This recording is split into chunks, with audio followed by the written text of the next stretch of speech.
Javier es director de Zero Energy, es profesor asociado e investigador en la Universidad Metropolitana de Manchester, doctor en Ingeniería Civil y certificador Passive House.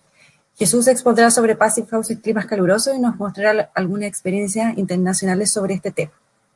Muchas gracias por la introducción y gracias a los asistentes por estar aquí y conocer un poquito más el desarrollo de lo que es el estándar y estrategias de diseño para climas calurosos.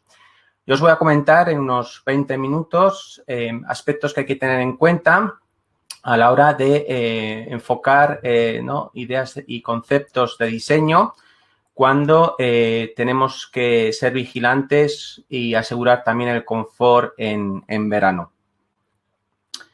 En primer lugar, decir que el estándar Passive House no es solo para climas fríos, es donde nació, sí que eso está claro, pero el estándar Passive House lleva ya al menos 6-7 años investigando de una manera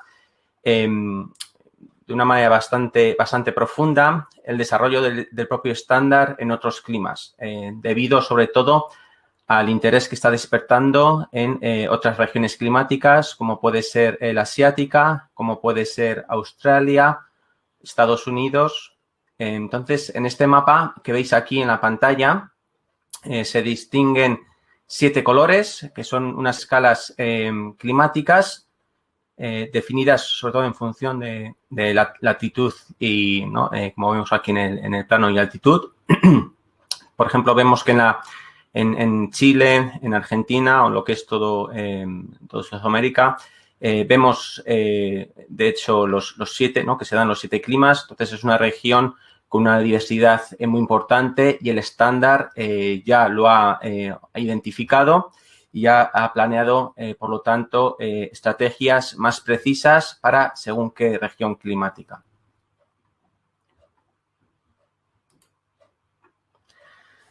Entonces, ¿por qué me puede interesar esta ponencia? Primero, como he dicho, vamos a centrarnos en estas regiones y vamos a ver en climas calurosos que tanto si estoy en la región verde, que está definida como un clima templado cálido, como la región amarilla cálida, naranja calurosa o la roja ya muy calurosa, son zonas donde nos tenemos que preocupar en el desempeño y en el funcionamiento que va a tener nuestro edificio en meses de estío. También, ¿por qué me puede interesar esta ponencia? Como he dicho y como habéis visto, estas regiones, he cambiado ahora el color, color verde, amarillo, etcétera, por un color rojo. Como veis, ya gran parte de lo que es el globo terráqueo tendría que estar directamente interesado en practicar conceptos de diseño y estrategias pasivas para minimizar el sobrecalentamiento en verano que comentaba Rodrigo en la primera ponencia. Luego también veremos las consecuencias que tenga el cambio climático en los edificios, pero minimizar, como he dicho, la demanda en refrigeración. ¿Por qué también me puede interesar esta ponencia? Quizás me gusta invertir la pregunta de qué es un edificio Passive House y las ventajas que podemos adquirir al diseñar y al ejecutar bajo el estándar. Voy a invertir esa pregunta y yo propongo que piensen en qué edificio no quisiera vivir, en qué edificio no quisiera trabajar o en qué edificio no quisiera que estudiasen, por ejemplo, mis hijos. Entonces, centro aquí, voy a poner ligeramente en pantalla, voy a hablar de CO2, voy a hablar, muy importante, la calidad del aire interior, indoor air quality. Vamos a hablar, de consumo energético, gasto, en dólares o en pesos. Vamos a hablar de estrés térmico, vamos a hablar de corriente de aire, en velocidad de aire en metros segundo. Vamos a hablar también en temperaturas mínimas interiores para evitar el desarrollo de MOS. Entonces, también humedades inversas o por difusión inversa que produzca desde el exterior. En principio vamos a hablar de edificios de una alta calidad. Una calidad, me refiero en cuanto a las propiedades higrotérmicas y muy fundamental, como hablaba aquí, en cuanto a las propiedades del aire interior.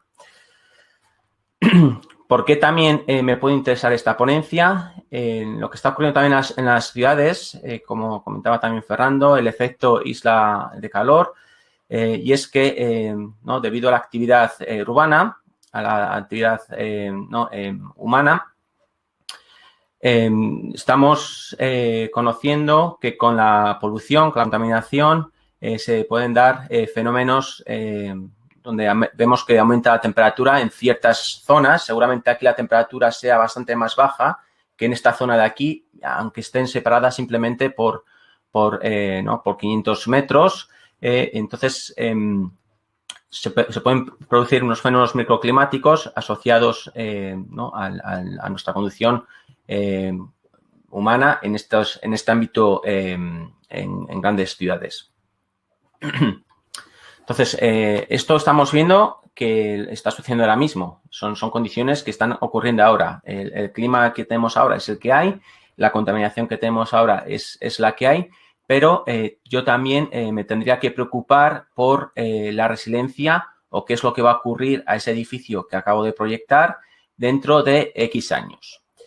En principio, deberíamos de mirar, 50 años es el periodo que se observa para el desarrollo, por ejemplo, de otros factores como el tema estructural, pero lo que está claro que los edificios duran más de 50 años, ¿no? Pueden durar siglos. Entonces, vamos a pensar en edificios que sean resilientes y que esa calidad que queremos enfocar desde el momento o desde el año cero, desde ese momento en que el propietario hace uso de él, sea lo más resiliente posible y sea duradero. Duradero, eso va a significar también que ese confort no se va a poner o no se va a comprometer por esos efectos de cambio climático, por esos efectos de isla de calor.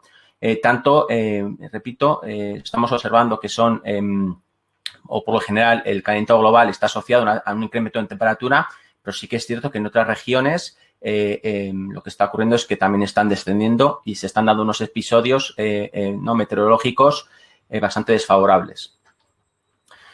Como vemos aquí, lo que está ocurriendo, por ejemplo, ¿no? Ya el sur de Chile, esto es en una escala de temperaturas y en una serie del 2005 al 2014. Hemos visto de media unas anomalías de temperatura que van desde los 2,5 grados en el círculo polar ártico hasta unos menos 2 grados, ¿no? Negativos, es decir, se está enfriando ligeramente lo que es la Antártida. Esto es también una imagen de la NASA. Por lo tanto, teniendo en cuenta estos factores de cambio climático y extraponiéndonos a esa serie hasta el año 2050, que es donde se están haciendo todas las previsiones, podemos ver que para nosotros lo más importante, y así se fija también a la hora de certificar, por ejemplo, un edificio Passive House, es conocer el origen de unas bases climáticas. Debemos de conocer y debemos de corroborar y verificar que la ubicación donde se va a diseñar nuestro proyecto presenta una información fehaciente. No solo a nivel de temperatura, que es bastante fácil de medir debido a las estaciones meteorológicas, pero también muy importante todo el tema de radiaciones, ¿no? De radiaciones y también saber esa radiación por orientación. ¿No? De acuerdo, entonces aquí vemos algo que ya está publicado, que ya está verificado. Son tres ciudades, en Santiago, en Buenos Aires o en Brasilia, donde estas bases climáticas, o al menos en esta zona o en esta región, ya está verificado directamente por el Instituto Passive House. Para investigar otros posibles escenarios, porque, como decía, estas series de temperatura normalmente se basan en una década anterior, ¿no? Suele ser quizás de las peor de calidad o donde hay menos información, 1990-2000 o 2010, si es una información algo más actualizada. ¿Cómo puedo extrapolar esa información que tenemos sobre estos datos climáticos a esas condiciones de futuro, ¿no? A esos otros posibles escenarios? El propio estándar ha desarrollado una herramienta donde podemos suponer que en esos 30 años, ¿no? En la meta 2050, que quizás es lo que más donde más referencia hay a una fecha en concreto. Podemos ver, ¿no?, en este ejemplo, que es en Londres, y se hace en Londres para ver este fenómeno que comentábamos de la isla de calor, cómo puede afectar al diseño, sobre todo en este caso, ¿no?, en verano, y vemos que el cambio es gradual.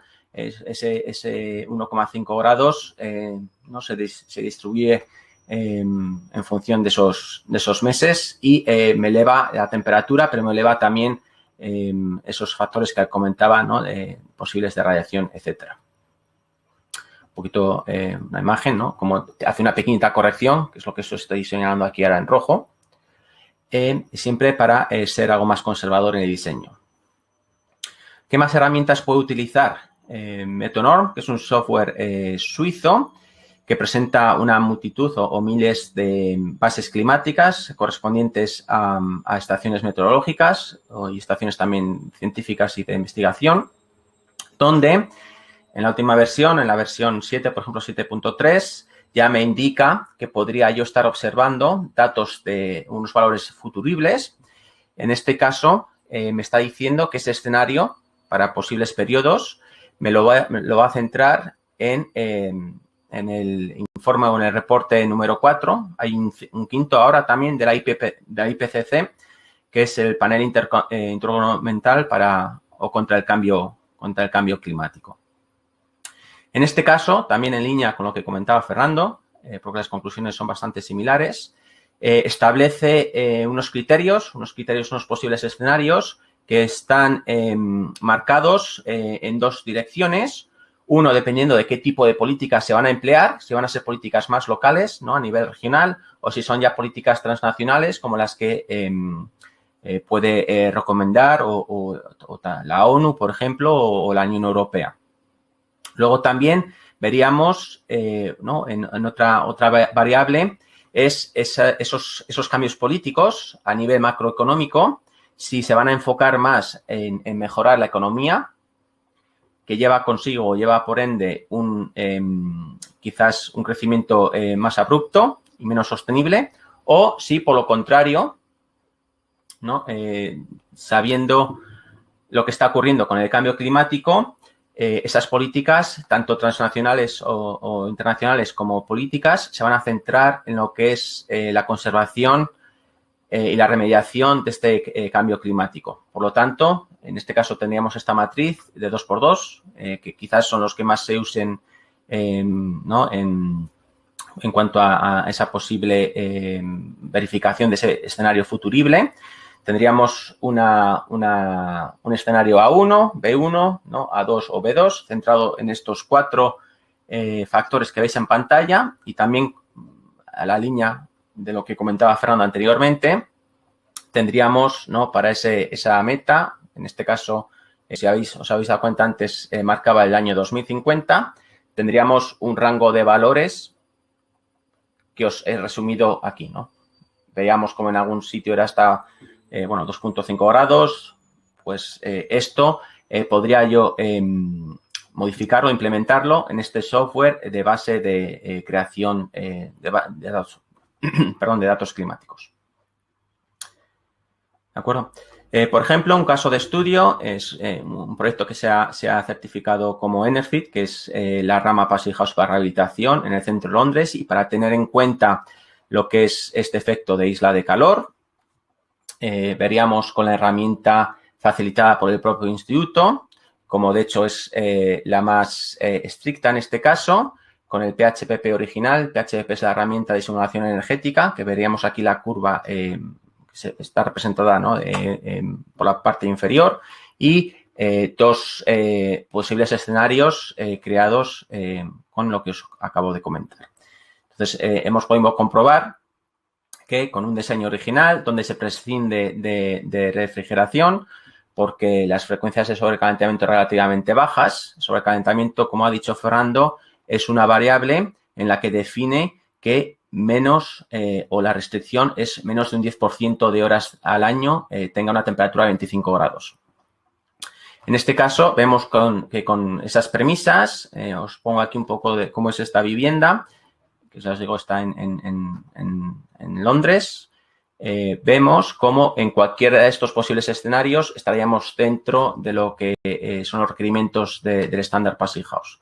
Por lo tanto, podríamos definir o prever que ese edificio también se va a comportar bien, aunque se vea, no a modo global, se vea afectado la temperatura ambiente o, en la ciudad. Alguna manera de poder reducir lo que es el sobrecalentamiento, esto, por así decirlo, es una manera activa, aunque realmente la energía primaria que se necesita es bastante baja, es este aparato que veis aquí, que no deja de ser un ventilador de techo. Es un poquito más técnico, se llama HVLS, es High Volume Low Speed, es decir, que mueve grandes volúmenes, grandes columnas de aire, pero a una velocidad muy, muy baja, y suelen ser muy recomendables para espacios grandes de alto volumen, por ejemplo, almacenes, aeropuertos o a nivel industrial, y cuando hay una altura libre disponible, normalmente superior ya a los 4 metros. Con un análisis de mecánica de fluidos podemos ver cómo las velocidades de aire, porque la velocidad de aire también está restringida en lo que es Passivhaus, porque esa sensación no es agradable y la limita, como veis aquí, entre 1 y 2 metros segundo, algo que es tolerable en verano. Bueno, entonces veríais un poco la columna, ¿no? Aquí ves por velocidad cómo realmente es la parte superior, que no está a la escala, pero en rojo indicaría una velocidad de 2 metros y en azul una velocidad de 1 metro segundo. Otras estrategias, ahora sí que son más pasivas, que me va a dar esa mentalidad inicial para poder diseñar con confort en verano. Hablábamos de una ventilación cruzada mediante ventanas. Vamos para ello a tratar de conocer cuáles son los vientos dominantes en mi zona climática, sobre todo dependiendo de la orografía. Vamos a poder definir igual unas geometrías de edificio que creen más sombras, aunque pongamos algo en compromiso o en entredicho lo que es la compacidad del edificio, que eso es algo también muy importante en climas más fríos. Incluso una estrategia puede ser la posición de las propias carpinterías, de los huecos, de las ventanas, o un sobredimensionamiento de la máquina de ventilación de doble flujo con recuperación de calor. Por ejemplo, conocer también la rosa de vientos es relativamente sencillo para una ubicación y nos puede establecer, ¿no?, cuál es la dirección igual más dominante en verano. A nivel de sombras, por ejemplo, algo inherente al edificio puede ser la creación de pérgolas, ¿no? Y haciendo un sombreado de la radiación incidente en esas fachadas, vemos cómo iría variando. En cuanto a geometría, algo también tradicional, ¿no? Algo mediterráneo, lo español, los patios, calles angostas, donde ¿no?, estos son climas realmente calurosos, donde puede crear un efecto sombra o incluso con vegetación o agua, refrigerar de una manera ventiloconvectiva o evaporativa. La posición de las carpinterías, ¿no? El hecho de que la carpintería esté en un plano, esto sería en el interior de la vivienda, esto sería en el exterior de la vivienda. Lo que veis aquí marcado en naranja me está indicando la radiación solar que entraría. Por lo tanto, si estoy en una ubicación donde lo que gobierna el diseño puede ser el calor en verano, me recomendaría retranquear la ventana o arremeterla más hacia el interior para que el propio edificio me cree una sombra, ¿no? Habría que ver qué fenómenos ocurren también con algo que se denominan los puentes térmicos y cómo variaría en función de la posición de esas carpinterías. Una ventilación de purga, estamos hablando también de aire, estamos hablando de aire que está controlado a través de un sistema de ventilación, ¿no? Entonces aquí vemos una máquina de aire y vemos como quizás sobredimensionando ligeramente los conductos y sobredimensionando ligeramente la máquina, podríamos aumentar lo que es el caudal de aire que puede disipar en verano, ¿no?, en las noches de verano. Estas estrategias de ventilación cruzada, una ventilación más forzada a través del equipo de ventilación o a través de las ventanas, solo va a poder ser útil en clima que no sea húmedo, ¿no? En un clima más tropical no va a ser conveniente porque disminuiríamos seguramente la refrigeración sensible, pero al entrar humedad tenemos que refrigerar para deshumidificar ese aire y puede que sea contraproducente. También vamos a necesitar un gradiente de temperatura mínima. Cuanto más gradiente de temperatura entre la noche y el día, más efectivo va a ser ese sistema. Entonces, por ejemplo, con el ejercicio que habéis visto anterior, pues en un 11%, con una ventilación a través de ventanas y a través del equipo de recuperación de aire, podemos bajar ese sobrecalentamiento desde un 11% solo hasta un 1%, porque esa ventilación de purga adicional en verano pasaría a tener pues de 0 renovaciones hora a 0,35, que no es mucho y sería suficientemente efectivo.